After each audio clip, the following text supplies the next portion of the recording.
Jamie Hansard oversees undergraduate admissions. She's worked at Texas Tech for 10 years. I have the privilege of working with prospective students and parents and counselors to help students become Red Raiders. More than 600 miles away, Sarah Gregg spends her days focused on food science, working at Kansas State's Olathe campus. It was at Texas Tech while Sarah was a graduate student where she met Jamie, becoming fast friends. We would take family vacations together. We would spend holidays together. Sarah is such an amazing person. She's, a scientist by trade, and so that's her profession, and so she's very analytical, and I love that about her.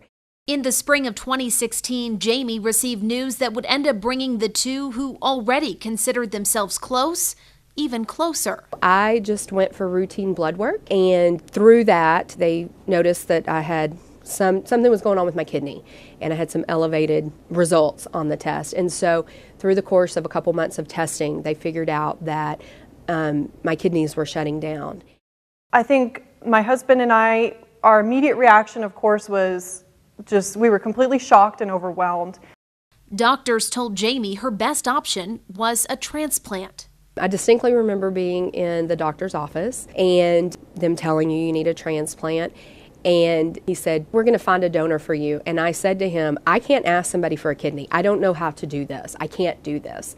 And he said, "You're not going to ask for a kidney. You're going to tell people your story. And people, humanity is good, and people are going to want to help you." 7 people signed up to see whether they were a match. Sarah and her husband were among them. I don't think I expected anybody to say that. And so when it was Sarah and her husband, JD, I was, again, overwhelmed and humbled by that response because they had an immediate response. What do you need from me? How can we help? You need a kidney? We have 2. Let's give you one. It turned out Sarah was a match. Very few people actually get to give that type of gift and get to have that relationship with somebody in this life. And for that, I will always be thankful. And on a Monday in October, less than a month after Sarah was approved as Jamie's donor, the two underwent the transplant procedure. We were back in our rooms, and Sarah actually that evening was up and walking around and actually came to my room and visited me. The surgery was a success. Even by the end of the week after surgery, I could feel a significant difference. Both women are back to work and say their relationship, one that started at Texas Tech, is now stronger than ever.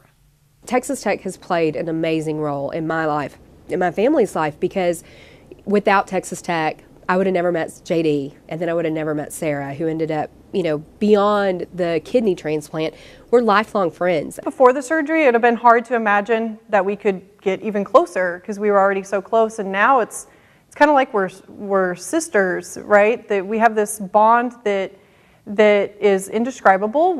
Despite the distance between them, Sarah says there's a part of her that feels like she's with Jamie all the time.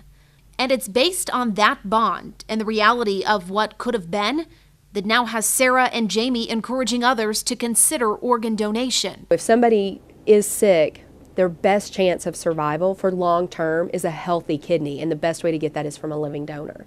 And so pursuing that option, I think, is really critical for everyone. You can change their life, you can improve their quality of life, and you can essentially be the gift of life for that person. I view this as one of the best gifts that any human being can give another. For Texas Tech Today, I'm Allison Hirth.